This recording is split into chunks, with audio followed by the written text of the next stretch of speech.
നമസ്കാരം. സഹകാരി റൈസിൻ്റെ ഓൺലൈൻ ക്ലാസ്സിലേക്ക് ഏവർക്കും സ്വാഗതം. അപ്പോൾ നമ്മൾ ഇന്നത്തെ സെക്ഷനിൽ പഠിക്കാൻ പോകുന്നത് മൈക്രോസോഫ്റ്റ് ഓഫീസ് വേർഡുമായിട്ട് ബന്ധപ്പെട്ട ഒരു ഓവർവ്യൂ സെക്ഷനാണ്. അതായത് നിങ്ങൾക്കിപ്പോൾ 22-ാം തീയതി പരീക്ഷയാണ്. അപ്പോൾ പരീക്ഷയുമായി ബന്ധപ്പെട്ട് മൈക്രോസോഫ്റ്റ് ഓഫീസ് വേർഡ്, അതുപോലെ അതിനെ കണക്ട് ചെയ്ത് എക്സൽ, അതിനെ കണക്ട് ചെയ്ത് പവർ പോയിൻറ്റ് തുടങ്ങിയ സോഫ്റ്റ്വെയറുമായിട്ട് ബന്ധപ്പെട്ട കണക്റ്റിംഗ് ഫാക്ട്സ് ആയിരിക്കും നമ്മൾ ഇന്നത്തെ സെക്ഷനിൽ നോക്കാൻ പോകുന്നത്. അങ്ങനെ ഒരു സെക്ഷൻ കണ്ടക്ട് ചെയ്തിരിക്കുന്നത് PSC ഇതുവരെ ഈ പറഞ്ഞ സോഫ്റ്റ്വെയറുകളിൽ നിന്ന് വിവിധ ഏരിയകളിൽ നിന്ന് ചോദിച്ച ചോദ്യങ്ങളും ആ ചോദ്യങ്ങളുമായി ബന്ധപ്പെട്ട എക്സ്പ്ലനേഷനും ചേർത്ത് കൊണ്ടായിരിക്കും ഇന്നത്തെ ഈ സെക്ഷൻ മുന്നോട്ട് പോകുന്നത്. ഓക്കെ അല്ലേ? അപ്പോൾ നമുക്ക് എല്ലാവർക്കും ഒന്നുകൂടി ക്ലാസ്സിലേക്ക് സ്വാഗതം. നമുക്ക് ക്ലാസ് തുടങ്ങാം. Ctrl+Alt+1 എന്താണ് എന്നാണ് ചോദ്യം. Ctrl+Alt+1 എന്താണെന്നാണ് ഇവിടുത്തെ ചോദ്യം. അപ്പോൾ Ctrl+Alt+ എന്തിൻ്റെ ഷോർട്ട് കട്ട് കീ ആണ് എന്നാണ് ചോദിക്കുന്നത്. ക്ലിയർ അല്ലേ? അപ്പോൾ ഇവിടെ നമുക്കറിയാം ഹെഡിങ് 1 സ്റ്റൈലിൻ്റെ ഷോർട്ട് കട്ട് കീ ആണ് ഏത്? Ctrl+Alt+1. ഇതും നമുക്ക് ഹോം ടാബിൽ നിന്നുള്ള ക്വസ്റ്റ്യൻ ആണ്. വേർഡിൻ്റെ ഹോം ടാബിലുള്ള ക്വസ്റ്റ്യൻ ആണ്. നമുക്ക് മൈക്രോസോഫ്റ്റ് ഓഫീസ് വേർഡ് 2007 4096 സ്ലൈഡ് ഉണ്ട്. 4079 എന്ന് പഠിക്കരുത്. അത് നിങ്ങൾ ഗൂഗിൾ നോക്കുമ്പോൾ 4079 കാണുള്ളൂ. അവിടെ 4079 ഇപ്പോഴത്തെ സ്റ്റൈലുകളുടെ എണ്ണമാണ്.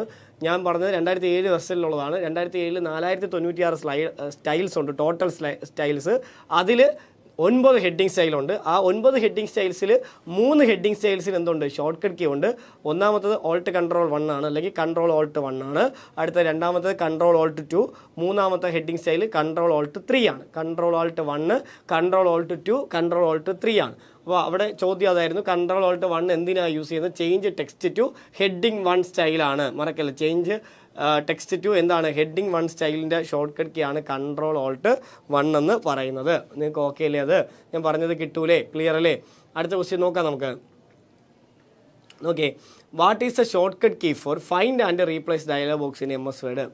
ഒരുപാട് പേര് കൺഫ്യൂഷൻ അടിക്കുന്ന ഒരു ക്വസ്റ്റ്യൻ ആണിത്. അപ്പോൾ ഇത് PSC പല രീതിയിൽ ഈ ക്വസ്റ്റ്യൻ ചെയ്തിട്ടുണ്ട്, ചോദിച്ചിട്ടുണ്ട്. അപ്പോൾ ഇവിടുത്തെ ഈ ക്വസ്റ്റ്യൻ മിസ്റ്റേക്കാണ്, ഈ ക്വസ്റ്റ്യൻ തെറ്റാണ്. എങ്കിലും നമുക്ക് PSC ഇതിൻ്റെ ആൻസർ കൊടുത്തിട്ടുണ്ട്. ആരും ചലഞ്ച് ചെയ്യാനൊന്നും പോയിട്ടില്ല. അപ്പോൾ ഇതിൻ്റെ ഒരു ആൻസർ PSCക്ക് ഉണ്ട്.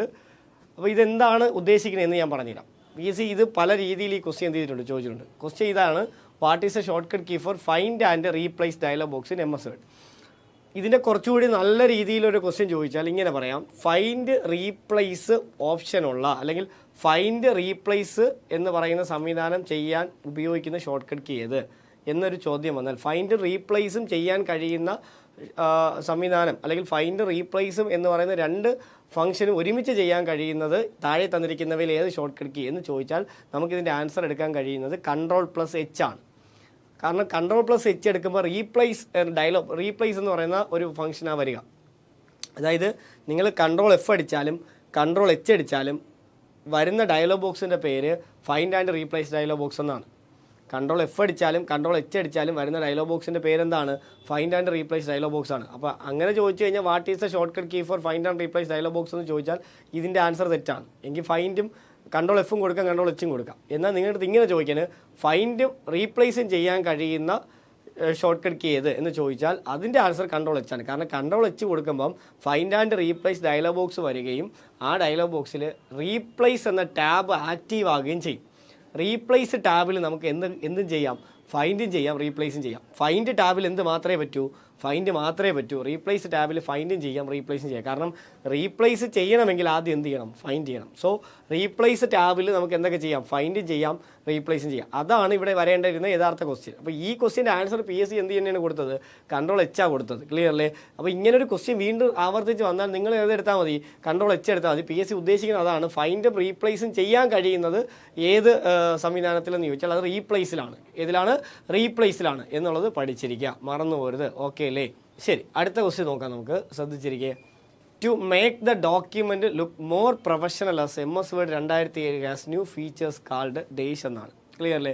ഇത് നല്ലൊരു ക്വസ്റ്റ്യൻ ആണ്, ജനറൽ ക്വസ്റ്റ്യൻ ആണ് വേർഡിൽ നിന്നുള്ള. To make the document look more professional as MS Word 2007 has new features is called dash. അതായത് വേർഡ് 2007 വെർഷനിലേക്ക് വന്നപ്പോൾ അവർ കുറച്ചുകൂടിയൊക്കെ ഡോക്യുമെൻറ്റ് നല്ലൊരു പ്രൊഫഷണൽ ലുക്കാക്കി മാറ്റാൻ വേണ്ടി കൊണ്ടുവന്ന പുതിയ ഫീച്ചറിൻ്റെ പേരെന്ത് എന്നാണ് ഇവിടുത്തെ ചോദ്യം. അപ്പോൾ ഇവിടുത്തെ ആൻസർ മറന്നുപോലും. ഇവിടുത്തെ ആൻസർ എന്താണ്? ആൻസർ ഇവിടെ വളരെ പ്രധാനമാണ്. ആൻസർ തീംസ് ആണ്, അല്ലെങ്കിൽ വളരെ പ്രധാനപ്പെട്ട ഒരു കാര്യമാണ് തീം എന്ന് പറയുന്നത്. ഓർമ്മിക്കുക, to make the document look more professional. MS Word 2007 new features called themes ആണ് ഇവിടുത്തെ ആൻസർ. തീം എന്ന് പറയുന്നത് നമുക്കറിയാം, നമ്മൾ ഡോക്യുമെൻറ്റിൻ്റെ എൻറ്റയർ ഡിസൈനെ മാറ്റാൻ ഉപയോഗിക്കുന്ന ഓപ്ഷനാണ് ഏത്? തീംസ് എന്ന് പറയുന്നത്. ക്ലിയർലി? അതിൽ ഡിഫോൾട്ട് തീം ഓഫീസ് തീമാണ്. ഓഫീസ് തീം എന്ന് പറയുന്നത് നമ്മുടെ കംപ്ലീറ്റ് മൈക്രോസോഫ്റ്റ് ഓഫീസ് വേർഡിൻ്റെ തന്നെ കംപ്ലീറ്റ് സ്ട്രക്ചറുമാണ് ആ ഓഫീസ് തീമിൽ വരുന്നത്. ക്ലിയർലി? വേറൊരു തീം അവിടെ കൊടുത്താൽ ആ തീമിലേക്ക് മാറും. ക്ലിയർലി? അപ്പോൾ ആ തീമാണ് കംപ്ലീറ്റ്ലി നമ്മുടെ വേർഡിൻ്റെ ലുക്ക് എന്ത് ചെയ്യുന്നത്, മാറ്റുന്നത് എന്നുള്ളത് ഓർമ്മിച്ചിരിക്കുക. ശരി, അടുത്ത ക്വസ്റ്റ്യൻ നോക്കാം. 15ാമത്തെ question. Dash reduces the size of the type within the cells so the contents fit എന്നാണ് ചോദ്യം. ക്ലിയർലി? ചോദ്യം ഇതാണ്, dash reduce the size of the type within the cells so the contents fit. അതായത് ഇത് എക്സലിൽ നിന്നുള്ള ചോദ്യമാണ്, എക്സലിൽ നിന്ന് വരുന്നൊരു ചോദ്യമാണ്. ഇവിടെ എന്താ ചോദിക്കുന്നത്? ഇവിടെ ചോദിക്കുന്നത് നമ്മുടെ ഒരു സെല്ലിൻ്റെ സൈസ് ഉണ്ടാവും. സെല്ലിൻ്റെ സൈസിനകത്ത് തന്നെ കണ്ടൻറ്റിൻ്റെ വിട്ട് നിർത്തണം, അല്ലെങ്കിൽ കണ്ടൻറ്റ് എപ്പോഴും സെല്ലിൻ്റെ ആ വിട്ടിൽ ഫിറ്റായി നിൽക്കണം. അതിനുപയോഗിക്കുന്ന ഫംഗ്ഷൻ ഏത് എന്നാണ് ചോദിക്കുന്നത്. Does reduce the size of the type within the cells so the contents fit. അതായത് നമ്മുടെ സെല്ലിൻ്റെ സൈസിനകത്ത് കണ്ടൻറ്റ് ഫിറ്റായിട്ട് നിൽക്കണം. അതിന് ഉപയോഗിക്കുന്ന ഫംഗ്ഷൻ ഇതിൽ ഏത്? റാപ്പ് ടെക്സ്റ്റ് ആണോ, സിങ്ക് ടു ഫിറ്റ് ആണോ, ഫില്ലാണോ? ഏതാണ് ആൻസർ? ക്ലിയർലി? ഇതിൻ്റെ ആൻസർ ഏതാ? ഇതിൻ്റെ ആൻസർ വളരെ പ്രധാനമാണ്. ഇതിൻ്റെ ആൻസർ ബി ആണ്, സിങ്ക് ടു ഫിറ്റ് ആണ് ഇതിൻ്റെ ആൻസർ. ക്ലിയർലി? എക്സലിൽ ഇങ്ങനെ ഒരു ഫംഗ്ഷൻ ഉണ്ട്, സിങ്ക് ടു ഫിറ്റ്. അവിടെ നമുക്ക് സിങ്ക് ടു ഫിറ്റ്, അതായത് wrap text, shrink to fit, merge എന്ന് പറഞ്ഞിട്ട് ഒരു ഓപ്ഷൻ അവിടെ ഉണ്ട്. ടെക്സ്റ്റ് കൺട്രോൾ ഓപ്ഷൻ എന്നാണ് ഇവയെ വിളിക്കുക. ടെക്സ്റ്റ് കൺട്രോൾ ഓപ്ഷനാണ് എക്സലിലുള്ള റാപ്പ് ടെക്സ്റ്റ് ആയാലും സിങ്ക് ടു ഫിറ്റ് ആയാലും അതുപോലെ തന്നെ വളരെ പ്രധാനപ്പെട്ട മെർജ് ആയാലും. മീൻസ് ഇവയെ ടെക്സ്റ്റ് കൺട്രോൾ ഓപ്ഷൻ എന്നാണ് വിളിക്കുന്നത്. റാപ്പ് ടെക്സ്റ്റ് എന്ന് പറഞ്ഞാൽ എന്താണ്? റാപ്പ് ടെക്സ്റ്റ് വളരെ പ്രധാനമാണ്, മറക്കല്ലേ. എക്സലിൽ ഒരു സെല്ലിനകത്ത് കണ്ടന്റുകളെ ലൈൻ ബൈ ലൈൻ ആയിട്ട് ടൈപ്പ് ചെയ്യാനാണ് ഇത് ഉപയോഗിക്കുന്നത്, റാപ്പ് ടെക്സ്റ്റ് ഉപയോഗിക്കുന്നത്. റാപ്പ് ടെക്സ്റ്റിന് ഷോർട്ട് കട്ട് കീ ഉണ്ട്, ഓൾട്ട് എൻ്റർ ആണ് റാപ്പ് ടെക്സ്റ്റിൻ്റെ ഷോർട്ട് കട്ട് കീ. വേർഡിലേക്ക് വരുമ്പോൾ ഇതിനെ വേർഡ് റാപ്പ് എന്ന് പറയും. ക്ലിയർലി? അതായത് ലെഫ്റ്റ് ബോർഡറിൽ നിന്ന് നമ്മൾ ടൈപ്പ് ചെയ്ത് റൈറ്റ് ബോർഡറിൽ എത്തുമ്പോൾ ഓട്ടോമാറ്റിക്കലി സെൻറ്റൻസുകൾ മുറിഞ്ഞ് താഴെ, അല്ലെങ്കിൽ വരികൾ മുറിഞ്ഞ് ബ്രേക്ക് ചെയ്ത് താഴെ വരുന്ന സംവിധാനമാണ് വേർഡ് റാപ്പ് എന്ന് പറയുന്നത്. Word rap. ക്ലിയർലി? എക്സലിൽ ഇതിനെ റാപ്പ് ടെക്സ്റ്റ് എന്ന് പറയും. എക്സലിൽ ഇതിന് എന്തെന്ന് പറയും?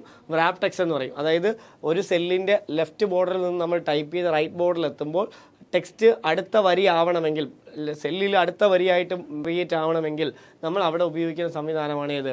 റാപ്പ് ടെക്സ്റ്റ് എന്ന് പറയുന്നത്. ഓർമ്മിക്കുക, റാപ്പ് ടെക്സ്റ്റ് ആണ് അവിടെ നമ്മൾ ഉപയോഗിക്കുന്നതെന്ന് ഓർമ്മിച്ചിരിക്കുക. ഓക്കെ അല്ലേ? അതല്ല ചോദിക്കുന്നത് സെൽവിത്തിനകത്ത് കണ്ടന്റിനെ ഫിറ്റാക്കി നിർത്താൻ ഉപയോഗിക്കുന്നതാണ് സിങ്ക് ടു ഫിറ്റ് എന്ന് പറയുന്നത്.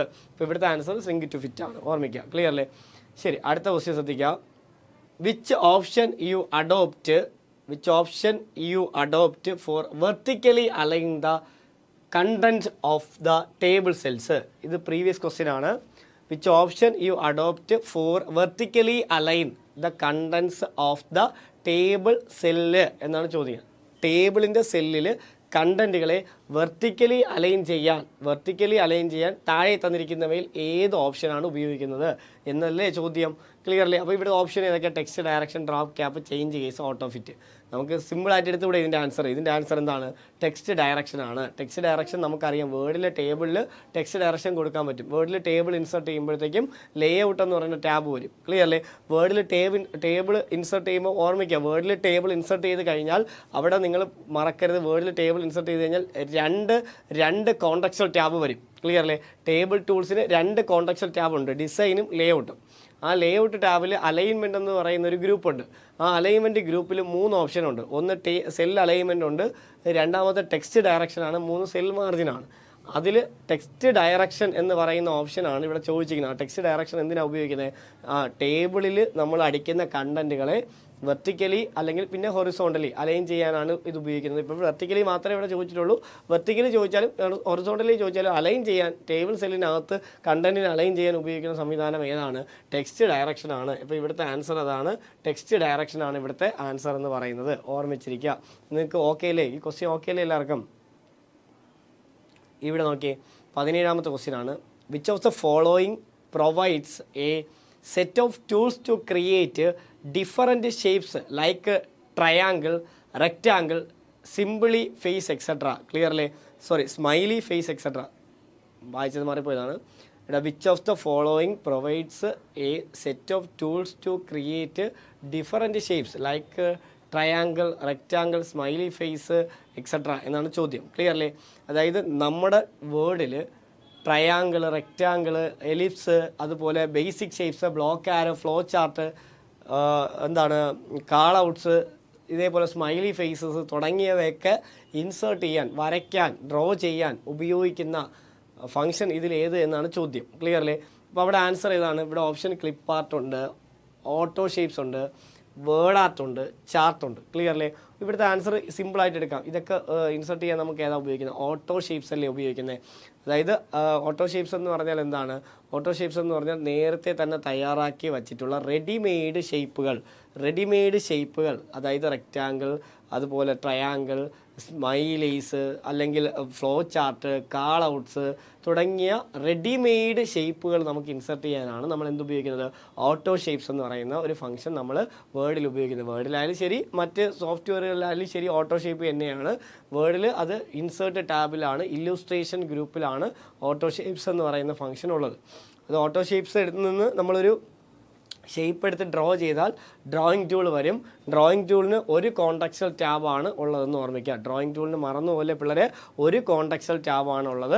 ഡ്രോയിങ് ടൂളിൻ്റെ കോൺടെക്സ്റ്റൽ ടാബിൻ്റെ പേര് ഫോർമാറ്റ് എന്നാണ്. ഓർമ്മിക്കുക, ഡ്രോയിങ് ടൂളിൻ്റെ കോൺടെക്സ്റ്റൽ ടാബിൻ്റെ പേര് ഫോർമാറ്റ് എന്നാണ് എന്നുള്ളത് പഠിച്ചിരിക്കുക. ക്ലിയർലി അടുത്ത നമുക്ക് നോക്കാം. അടുത്ത ക്വസ്റ്റ്യൻ നമുക്ക് നോക്കിയാലോ. ഇവിടുത്തെ ആൻസർ ബി ആണ്. 17ാമത്തെ ആൻസർ ബി, ഓട്ടോ ഷേപ്സ് ആണ് എന്നുള്ളതാണ്. ഓക്കെ അല്ലേ? അടുത്ത് നോക്കിയേ 18ാമത്തെ question. A dash is a set of arrows located on the side of the text box. Clearly അപ്പോൾ ഇവിടെ ക്വസ്റ്റ്യൻ എന്താണ്? A dash is a set of arrows located on the side of the text box. Text ബോക്സിൻ്റെ സൈഡിലുള്ള ആരോസിനെ വിളിക്കുന്ന പേരെന്ത് എന്നാണ് ചോദ്യം. Clearly ഇവിടുത്തെ ആൻസർ സ്പിന്നർ എന്നാണ്. Clearly spinner. Text box dash is A set of arrows located on the side of the text box. അപ്പോൾ ഇവിടെ ആരോസ് എന്ന് കൊടുത്തിരിക്കുന്നത് ആരോ അല്ല, സത്യത്തിൽ അവിടെ ടെക്സ്റ്റ് ബോക്സിൻ്റെ സൈഡിലുള്ള ഹൈഫണുകളാണ്. ടെക്സ്റ്റ് ബോക്സിൻ്റെ സൈഡിൽ ഹൈഫൺ പോലൊരു ബോർഡർ കാണും. ക്ലിയർലി ടെക്സ്റ്റ് ബോക്സിൻ്റെ സൈഡ് നിങ്ങൾ നോക്കിയാൽ അറിയാൻ പറ്റും. അവിടെ ഹൈഫൺ പോലുള്ള ഒരു സൈഡ് ഇത് കാണും. സൈഡിലൊക്കെ ഹൈഫൺ പോലുള്ളൊരു ബോർഡർ കാണും. ഇതിനെയാണ് നമ്മൾ എന്ന് വിളിക്കുന്നത്? സ്പിന്നർ എന്ന് വിളിക്കുന്നത്. ഓർമ്മിക്കുക, സ്പിന്നറാണ് ഇവിടെ ആൻസർ എന്നുള്ളത് പഠിച്ചിരിക്കുക. ക്ലിയർലി അടുത്ത് 19ാമത്തെ ക്വസ്റ്റ്യൻ നമുക്ക് നോക്കാം. ശ്രദ്ധിച്ചിരിക്കുക. When a hyperlink is created word format the hyperlinked word as dash എന്നുള്ളതാണ്. When a hyperlink is created word formats the hyperlinked words as dash എന്നുള്ളതാണ്. Clearly അപ്പോൾ ഇവിടെ നോക്ക്, ഒന്നുകൂടി നോക്കിയേ. When a hyperlink is created word formats the hyperlinked words as dash. ഒന്ന് അതിൻ്റെ options നോക്കുക. Underlined and coloured red, italicised and coloured red, underlined and coloured blue, red wavy line and coloured blue. അതായത് നിങ്ങളൊരു വേർഡിന് hyper link കൊടുത്താൽ അത് show ചെയ്യുന്ന അതിൻ്റെ structure എന്തായിരിക്കും എന്നാണ് ചോദ്യം. എന്തായിരിക്കും? ബ്ലൂ അണ്ടർലൈൻഡ് വേർഡ് ആയിരിക്കും അല്ലേ? ബ്ലൂ കളർഡ് ആയിരിക്കും, അണ്ടർലൈൻഡ് വേർഡ് ആയിരിക്കും. അപ്പോൾ ഇവിടെ ആൻസർ ഏതായിരിക്കും? സി ആണ് ആൻസർ. ക്ലിയർലി ഹൈപ്പർ ലിങ്കിൻ്റെ ഷോർട്ട് കട്ട് കീ പറയാമോ നിങ്ങൾക്ക്? ഹൈപ്പർ ലിങ്ക് എവിടെ നിന്നാണ് കൊടുക്കുന്നത്? ഏത് ടാബിൽ നിന്നാണ് ഹൈപ്പർ ലിങ്ക് കൊടുക്കുന്നത്? ഇൻസേർട്ട് ടാബിൽ നിന്നാണ്. ഏത് ടാബിൽ നിന്നാണ്? ഇൻസേർട്ട് ടാബിൽ നിന്നാണ് നമ്മൾ എന്ത് കൊടുക്കുന്നത്? ഹൈപ്പർ ലിങ്ക് കൊടുക്കുന്നത്. ക്ലിയർലി ഇപ്പോൾ ഇൻസേർട്ട് ടാബ് വരെ എത്തി നമ്മൾ. ഇൻസേർട്ട് ടാബിൽ ഹൈപ്പർ ലിങ്ക് എന്ന് പറയുന്ന ഒരു ഏരിയ വരെ എത്തി. അവിടെ ഹോം ടാബിൽ മൈക്രോസോഫ്റ്റ് വേർഡിലാണെങ്കിൽ ഇൻസേർട്ട് ടാബിൽ ലിങ്ക്സ് എന്ന് പറയുന്ന ഒരു ഗ്രൂപ്പ് ഉണ്ട്. അവിടെയാണ് നമ്മൾ എന്ത് കൊടുക്കുന്നത്? ഹൈപ്പർ ലിങ്ക് കൊടുക്കുന്നത്. ഹൈപ്പർ ലിങ്ക് ബുക്ക് മാർക്കും ക്രോസ് റെഫറൻസ് നമുക്ക് അവിടെ നിന്നാണ് കൊടുക്കാൻ കഴിയുക. ലിങ്ക്സ് ഗ്രൂപ്പിൽ നിന്നാണ്. ഹൈപ്പർ ലിങ്കിൻ്റെ shortcut key control plus K ആണെന്ന് പഠിക്കാം. മറക്കല്ലേ, കൺട്രോൾ പ്ലസ് കെ ആണ് ഹൈപ്പർ ലിങ്കിൻ്റെ shortcut key. Control plus shift plus K എന്താ? Control plus shift plus K എന്ന് പറഞ്ഞാൽ എന്താ? Control plus shift plus K എന്താ? അത് മറക്കല്ലേ, സ്മോൾ ക്യാപ്സ് ആണ്. മറക്കല്ലേ, സ്മോൾ ക്യാപ്സിൻ്റെ ഷോർട്ട് കട്ട് കീ ആണ് control plus shift plus K എന്ന് പഠിക്കുക. ക്ലിയർലി അപ്പോൾ ഇവിടെ ഓർമ്മിക്കുക, ഇവിടെ സി ആണ് answer. Underlined and coloured blue ആണ്. മറക്കല്ലേ, 19ാമത്തെ ക്വസ്റ്റ്യൻ്റെ ആൻസർ അതാണെന്ന് ഓർമ്മിച്ച് വച്ചിരിക്കുക. മറന്നുപോലെ. ഓക്കെ അല്ലേ പിള്ളേരെ? ഇനി നോക്കിയോ, അടുത്ത ക്വസ്റ്റ്യൻ ആണ്. To insert the current date in a document the key combination used is dash. അപ്പോൾ ടു ഇൻസേർട്ട് 20ാമത്തെ ക്വസ്റ്റ്യൻ വളരെ പ്രധാനപ്പെട്ട ക്വസ്റ്റ്യൻ. നമ്മുടെ ഡോക്യുമെൻറ്റിൽ മറന്നുപോലെ ഡേറ്റ് ആൻഡ് ടൈം ഇൻസേർട്ട് ചെയ്യാൻ ഷോർട്ട് കട്ട് കീ ഉണ്ട്. ഡോക്യുമെൻ്റ് എന്ന് ചോദിച്ചുകൊണ്ട് അവിടെ വേർഡാണ്. അപ്പോൾ ഇവിടെ വേർഡിൽ നമുക്ക് ഡേറ്റും ടൈമും ഇൻസേർട്ട് ചെയ്യേണ്ടത് ഇൻസേർട്ട് ടാബിൽ ടെക്സ്റ്റ് ഗ്രൂപ്പിൽ നിന്നാണ് ഡേറ്റും ടൈമും എന്ത് ചെയ്യേണ്ടത്, ഇൻസേർട്ട് ചെയ്യേണ്ടത്. മറന്നുപോലെ നമുക്ക് വേർഡിൽ മൈക്രോസോഫ്റ്റ് ഓഫീസ് വേർഡിൽ ടെക്സ്റ്റ് ഗ്രൂപ്പ് എന്ന് പറഞ്ഞ ഗ്രൂപ്പ് ഇൻസേർട്ട് ടാബിലുണ്ട്. ആ ടെക്സ്റ്റ് ഗ്രൂപ്പിൽ നിന്നാണ് ഡേറ്റും ടൈമും എന്ത് ചെയ്യേണ്ടത്, ഇൻസേർട്ട് ചെയ്യേണ്ടത് വേർഡിൽ. ക്ലിയർ അല്ലേ? അപ്പോൾ അവിടെ ഡേറ്റും ടൈമും നമ്മൾ ഇൻസേർട്ട് ചെയ്യുമ്പോൾ ഷോർട്ട് കട്ട് കീ ഉണ്ട്. നമുക്കതിന് കോഡൊക്കെ വെച്ച് പലരും പഠിക്കും. സാറ്റ് എന്നും സാഡ് എന്നും ഒക്കെ കോഡ് വെച്ച് പഠിക്കും. സാറ്റ് എന്ന് പറഞ്ഞാൽ ഷിഫ്റ്റ് ഓൾട്ട് ടിയും സാഡ് ഷിഫ്റ്റ് ഓൾട്ട് ഡിയും ആണ്. പക്ഷേ എഴുതുമ്പോൾ അങ്ങനെ എഴുതരുത്, തിരിച്ചെഴുതണം. ഓൾട്ടേ ആദ്യം വരാവൂ. അതെപ്പോഴും അങ്ങനെയാണ്. ഷിഫ്റ്റ് എപ്പോഴും ഓൾട്ടിന് ശേഷമേ ഉപയോഗിക്കാവൂ. ക്ലിയർ അല്ലേ? അപ്പോൾ ഇവിടെ ഡേറ്റ് അല്ലേ ചോദിക്കണേ, കറണ്ട് ഡേറ്റ് അല്ലേ. അപ്പോൾ സാഡാണ്, സാഡെന്ന് പഠിക്കുക. ഡി അല്ലേ വരിക, സാഡ്. ടി ആണ് ഈ ടൈം, അപ്പോൾ സാറ്റ് എന്ന് പഠിക്കുക. സാഡും സാറ്റും. ക്ലിയർ അല്ലേ? അങ്ങനെ പഠിക്കാം. എന്നിട്ട് തിരിച്ചിട്ടാൽ മതി. ഓൾട്ട് ഷിഫ്റ്റ് ഡി ആണ് ഇവിടെ ആൻസർ. ക്ലിയർ അല്ലേ? കറണ്ട് ഡേറ്റ് ആണ് ഇവിടെ ഇൻസേർട്ട് ചെയ്യാനുള്ളത്. കറണ്ട് ഡേറ്റ് ഇവിടെ ഇൻസേർട്ട് ചെയ്യാനുള്ള ഷോർട്ട് കട്ട് കീ ഏത്? കറണ്ട് ഡേറ്റ് ഇൻസേർട്ട് ചെയ്യാനുള്ള ഷോർട്ട് കട്ട് കീ മറന്നുപോലെ അത് സാഡാണ്, അല്ലെങ്കിൽ ഓൾട്ട് ഷിഫ്റ്റ് ഡി ആണ്. ഇനി ടൈം ആണെങ്കിലോ, കറണ്ട് ടൈം ആണെങ്കിൽ അറിയാം നമുക്ക് എന്താണ്, ഓൾട്ട് ഷിഫ്റ്റ് ടി ആയിരിക്കും. ഇതെല്ലാം ടെക്സ്റ്റ് ഗ്രൂപ്പിൽ നിന്നാണെന്നുള്ളതാണ്. ഓക്കെ, അപ്പോൾ ഇത് വേർഡിലെ കാര്യം. എക്സലിൽ നമുക്ക് എങ്ങനെ കറണ്ട് ഡേറ്റും ടൈമും ഇൻസേർട്ട് ചെയ്യാം? എക്സലിൽ കറണ്ട് ഡേറ്റും ടൈമും കൂടി ഇൻസേർട്ട് ചെയ്യാൻ നമുക്ക് എന്തുണ്ട്, ഫംഗ്ഷൻ ഉണ്ട്. എക്സലിൽ എന്തുണ്ട്, ഫംഗ്ഷൻ ഉണ്ട്. ഒരുമിച്ച് ഒരു സെല്ലിൽ കറണ്ട് ഡേറ്റും ടൈമും ഇൻസേർട്ട് ചെയ്യണമെങ്കിൽ എക്സലിൽ എന്തുണ്ട്, ഫംഗ്ഷൻ ഉണ്ട്. ആ ഫംഗ്ഷൻ്റെ പേര് എന്താണ്, നൗ ആണ്. ഈക്വൽ ടു നൗ ആണ് അവിടുത്തെ ഫംഗ്ഷൻ. ക്ലിയർ അല്ലേ? എക്സലിൽ ഫംഗ്ഷൻ ഉണ്ട്, ഈക്വൽ ടു നൗ ആണ്. കറണ്ട് ഡേറ്റും ടൈമും ഒരു സെല്ലിൽ ഇൻസേർട്ട് ചെയ്യാം. എന്നാൽ കറണ്ട് ഡേറ്റ് മാത്രമാണ് എക്സൽ ഇൻസേർട്ട് ചെയ്യേണ്ടതെങ്കിൽ നമുക്ക് ടുഡേ ഫംഗ്ഷൻ യൂസ് ചെയ്യാം. കറണ്ട് ഡേറ്റ് മാത്രമാണെങ്കിൽ ടുഡേ ഫംഗ്ഷൻ എക്സൽ യൂസ് ചെയ്യാം. Today equal to today, 2 bracket, open ബ്രാക്കറ്റും ക്ലോസ് ബ്രാക്കറ്റും. ഇനി എക്സലിലും നമുക്ക് ഷോർട്ട് കട്ട് കീ ഉണ്ട്. എക്സലിലും എന്തുണ്ട്, ഷോർട്ട് കട്ട് കീ ഉണ്ട്. ക്ലിയർ അല്ലേ? എക്സലിലെ ഷോർട്ട് കട്ട് കീ ഡേറ്റ് ആണെങ്കിൽ കൺട്രോൾ പ്ലസ് സെമി കോളനും, ടൈം ആണെങ്കിൽ കൺട്രോൾ പ്ലസ് ഷിഫ്റ്റ് പ്ലസ് കോളനുമാണെന്ന് പഠിക്കുക. ക്ലിയർ അല്ലേ? അപ്പോൾ എക്സലിൽ ഷോർട്ട് കട്ട് കീ ഉണ്ട് ഡേറ്റും ടൈമിനും. കൺട്രോൾ പ്ലസ് സെമി കോളൻ ഡേറ്റും, control plus shift plus colon എന്തുമാണ്, ടൈമുമാണെന്ന് പഠിക്കുക. അപ്പോൾ നമ്മൾ 20 ക്വസ്റ്റ്യൻ കൃത്യമായിട്ട് നോക്കിയിട്ടുണ്ട്. അപ്പോൾ കൃത്യമായിട്ട് ആ 20 ക്വസ്റ്റ്യൻ നന്നായിട്ട് എന്ത് ചെയ്യുക, പഠിക്കുക. ഓക്കെ അല്ലേ?